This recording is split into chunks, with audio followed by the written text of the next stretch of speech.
Hi guys, I am Apurva. Welcome back to my YouTube channel MP successors. और आज के इस वीडियो में हम बात करने वाले हैं प्रतिभा पर्व मूल्यांकन वर्कशीट 2021-22 के बारे में। ये कक्षा 8वीं का विज्ञान विषय का हिंदी माध्यम का पेपर है। यहाँ पर हम डिस्कस करेंगे इसका पूरा सॉल्यूशन या पूरा सभी क्वेश्चंस के उत्तर खंड आ और बा दोनों को हम यहाँ पर देखेंगे। किस टाइप से हमें इनके आंसर लिखना है और क्या लिखना है, चित्र वगैरह कैसे बनाना है, पूरा मैं इस वीडियो में बताऊंगी। तो आप जल्दी इस चैनल को सब्सक्राइब करें और बेल आइकन के बटन को प्रेस करें। यहाँ पर हम बात करने वाले हैं खंड आ की। खंड आ में हम देखते हैं यहाँ पर फर्स्ट जो क्वेश्चन है उसका आंसर क्या है। ये MCQ है यानी बहुविकल्पीय प्रश्न 1 से 8 तक में। प्रश्न क्रमांक 1 जो है ये हमारा है कि गुड़हल के पुष्प को अम्लीय विलयन में रखने पर विलयन किस रंग में बदल जाएगा। तो ऑप्शन नंबर बी हमारा राइट आंसर होगा, गुलाबी। इस टाइप से हमें टिक लगाकर यहाँ पर जो उत्तर लिखा है यहाँ पर लिखना है। दूसरा प्रश्न है वसा का पूर्ण रूपेण पाचन जिस अंग में होता है वह है। तो ऑप्शन नंबर सी हमारा यहाँ पर राइट आंसर होगा, क्षुद्रांत। थर्ड यहाँ पर हमारा है प्रश्न क्रमांक 3 की दंत विशेषज्ञ मरीजों के दांतों का बड़ा प्रतिबिंब देखने के लिए किस दर्पण का उपयोग करते हैं। तो ये होता है अवतल दर्पण, यहाँ पर हमें लिखना है। 4 नंबर प्रश्न में हम देखेंगे कि इसने कहा है कि मार्च माह में अधिकतम तापमान में परिवर्तन को ग्राफ द्वारा दर्शाया गया है। तो एस अक्ष हमारा ये है और वाई अक्ष हमारा ये है, ठीक है। पर तापमान डिग्री सेल्सियस में प्रदर्शित किया गया है। तो दिनांक एवं अधिकतम तापमान का सही योग में है। तो दिनांक हमें देखनी है कि किस दिन सबसे ज़्यादा तापमान है। सबसे अधिक तापमान अगर हम देखें तो ये जो हमारा लाइन ग्राफ है तापमान ये दिया हुआ है डिग्री सेल्सियस में। इसमें हम अगर देखें तो सबसे ज़्यादा हमारा यहाँ जा रहा है, ये 26 पर जा रहा है ये हमारा तापमान, ठीक है। 26 डिग्री आप देख रहे हैं, सबसे ऊपर है ये लाइन। इस लाइन से बाकी सारी जो पॉइंट हैं ये सब नीचे हैं। तो 26 डिग्री हो जाएगा हमारा। और ये तापमान ये पॉइंट हमारा नीचे की तरफ खींचे तो कब आ रहा है, 3 मार्च को। तो 3 मार्च को हमारा 26 डिग्री सेल्सियस तापमान था जो अधिकतम है इस ग्राफ में, ठीक है। तो बी आंसर हमारा यहाँ सही हो जाएगा। आगे हम बात करेंगे 5वें नंबर प्रश्न की। तो यहाँ है कि 2 द्रवों आ तथा बा को विद्युत चालन की जाँच करने के लिए एक समपरिक्षित का प्रयोग किया गया है। देखा गया है कि समपरिक्षित का बल्ब द्रव आ के लिए चमकीला दीप्त हुआ जबकि द्रव बा के लिए अत्यंत धीमा दीप्त हुआ। निम्नलिखित में से कौन से कारण सही हैं। तो आ और बा में हमें बताना है कि कारण कौन सा सही है। तो ऑप्शन नंबर बी यानी द्रव आ द्रव बा से अच्छा चालक है, ये आपको यहाँ पर लिखना है। 6वें नंबर के आंसर की बात करें तो यहाँ पर है कि चाल का मूल मात्रक क्या है। तो चाल होता है हमारा दूरी बटे समय, ठीक है। तो दूरी क्या हो जाएगी हमारी, अगर हम यहाँ पर लें तो चाल का मूल मात्रक हो जाएगा दूरी बटे समय। दूरी हमारी किस में हो जाएगी, मीटर, और समय किस में, सेकंड में। तो मीटर पर सेकंड हमारा आंसर यानी ऑप्शन नंबर डी हमारा सही आंसर होगा। अब हम यहाँ पर बात करेंगे 7वें नंबर की। तो 7वें नंबर पर अगर हम यहाँ पर देखें तो यहाँ पर है कि पहेली के चित्रानुसार एक वृत्ताकार डिस्क की सहायता से एक छोटा सा लट्टू बनाया जिस पर इंद्रधनुष के 7 वर्णों को पेंट किया। जब लट्टू घूर्णन करता है तो वह किस रंग का दिखाई देगा। तो वो सिर्फ सफ़ेद रंग का दिखाई देगा, ठीक है। ऑप्शन नंबर सी हमारा राइट आंसर होगा।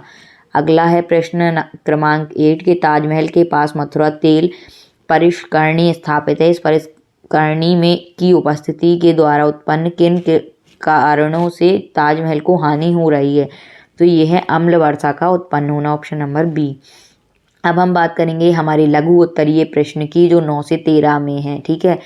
तो यहाँ पर हम बात करेंगे तो यहाँ पर पहला है प्रश्न क्रमांक 9 यानी कि भौतिक परिवर्तन तथा रासायनिक परिवर्तन में एक उदाहरण सहित अंतर लिखिए। तो एक एक उदाहरण देना है और अंतर लिखना है।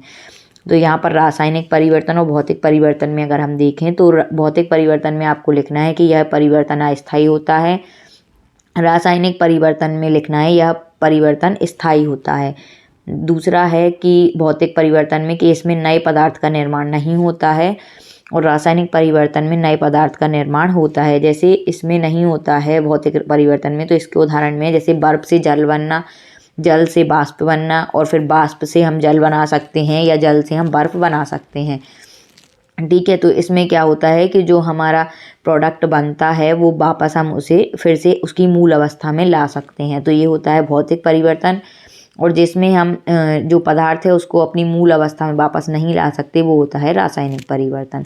तो रासायनिक परिवर्तन में क्या हो जाएगा, लोहे पर जंग लगना, इसका एक उदाहरण हो जाएगा। तो इस टाइप से आपको ये पूरा लिखना है, ठीक है। आप लोग स्क्रीनशॉट भी ले सकते हैं। आगे हम यहाँ पर बात करेंगे कि उपरोक्त चित्र में प्रश्न क्रमांक 10 में कि उपरोक्त चित्र में ए बी सी व डी मोम के 4 टुकड़े लगे हैं। यदि स्केल के नीचे जलती हुई मोमबत्ती रखी जाए तो उपरोक्त व्यवस्था में होने वाले परिवर्तनों से संबंधित निम्न प्रश्नों के उत्तर दीजिए।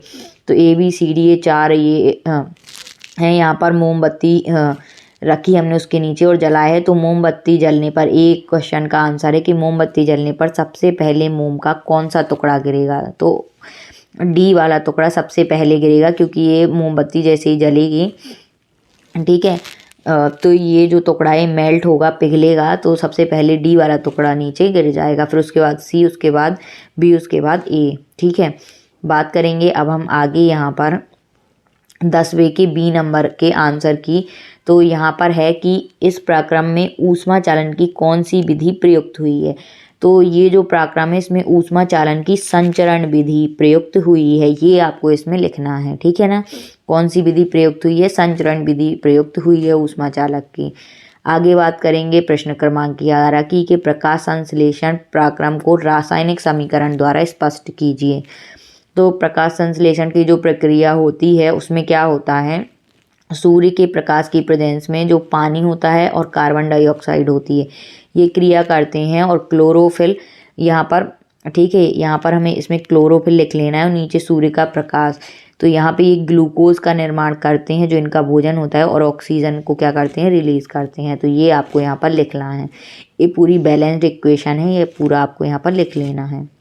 आगे यहाँ पर है 12वां नंबर प्रश्न कि कोई सरल लोलक 20 दोलन पूर्ण करने के लिए 42 सेकंड का समय लेता है। तो लोलक का आवर्तकाल ज्ञात कीजिए। तो हमें यहाँ पर दिया गया है कि समय क्या है 42 सेकंड और दोलन कितना है 20, ठीक है। 20 दोलन में 42 सेकंड लगता है। तो हम जानते हैं कि आवर्तकाल इक्वल क्या होता है, समय बटे दोलन। तो समय हमने लिखा है यहाँ पर 42 सेकंड और नीचे लिखा है दोलन 20। तो हमने देखा कि एक 2 से काटा तो ये 21/10 आया, फिर हमने इसको मिक्स्ड फ्रैक्शन में लिखा, ठीक है।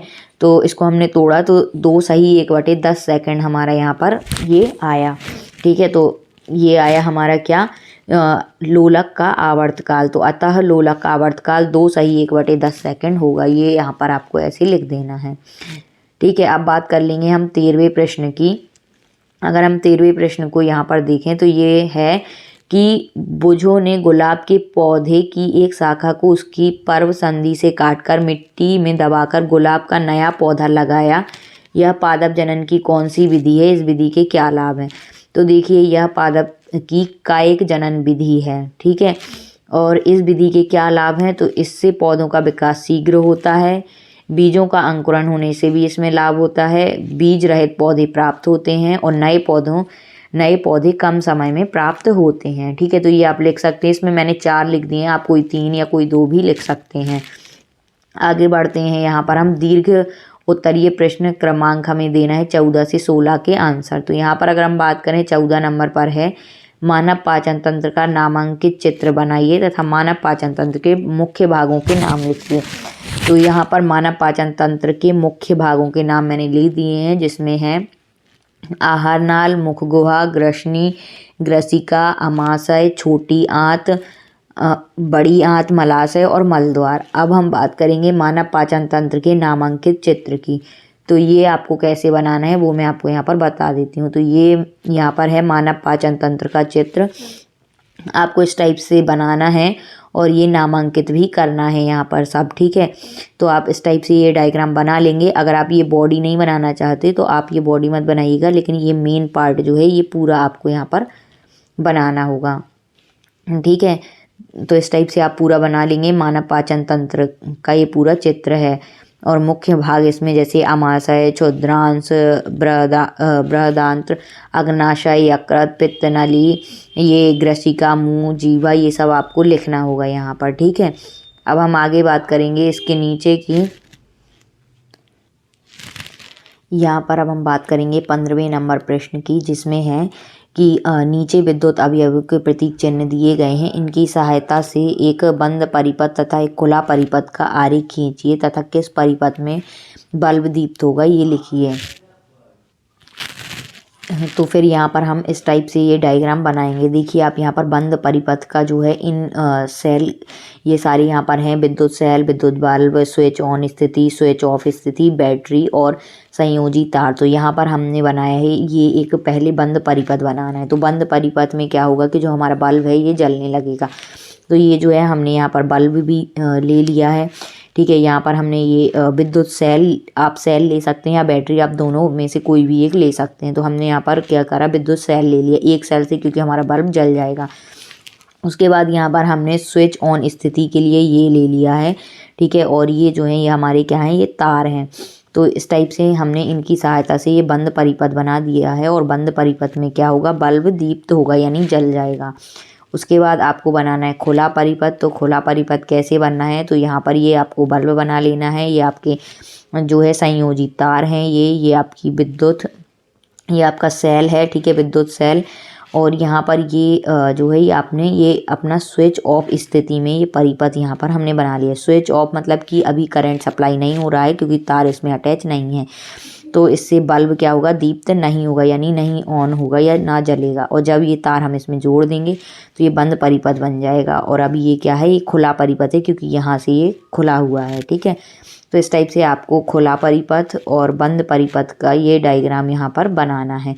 अब हम बात कर लेते हैं 16वें नंबर प्रश्न की। तो 16वां नंबर जो हमारा प्रश्न था, आखिरी प्रश्न ये हमारा था, इसमें एक सेकंड, इसमें हमारे प्रश्न था कि रक्त में पाए जाने वाले प्रमुख घटकों के नाम लिखिए तथा रक्त परिसंचरण तंत्र को व्यवस्था चित्र को बनाइए। तो देखो रक्त में पाए जाने वाले प्रमुख घटकों के नाम है प्लाज्मा, लाल रक्त कोशिकाएं, श्वेत रक्त कोशिकाएं और प्लेटलेट्स, जिसे पट्टिकाणु भी बोलते हैं। तो ये चार जो हैं ये प्रमुख घटक हैं रक्त में पाए जाने वाले। अब इनके परिसंचरण तंत्र के व्यवस्था चित्र को आप लोगों को इस टाइप से बना लेना है अपने, ठीक है। पेंसिल से आपको ड्रॉ करना है, ये मैंने डायग्राम आपको बता दिया है। तो इस टाइप से आपको ये पूरा डायग्राम ड्रॉ करना है। परिसंचरण तंत्र का व्यवस्था चित्र है और नीचे इस टाइप से आपको लिख देना है, ठीक है। यहाँ पर आपको इस टाइप से ये हृदय बना लेना है। ये यहाँ से धमनियाँ निकली हुई हैं, ये फुफ्फुस धमनी यहाँ से ऊपर को लिखना है आपको। ये कोशिकाएं यहाँ बना लेनी है। ये पूरा चित्र आपको बना लेना है और साथ में आपको नामांकन करना है, जैसे एरो बने हुए हैं उस टाइप से आपको ये बना लेना है। तो आज की जो हमारी वीडियो कंप्लीट होती है और जितने भी 16 इसमें प्रश्न थे वो कंप्लीट मैंने करवा दिए हैं। तो thanks for watching my videos. Please video को ज़्यादा से ज़्यादा लाइक करें, शेयर करें। चैनल पर नए हैं तो चैनल को सब्सक्राइब करें। थैंक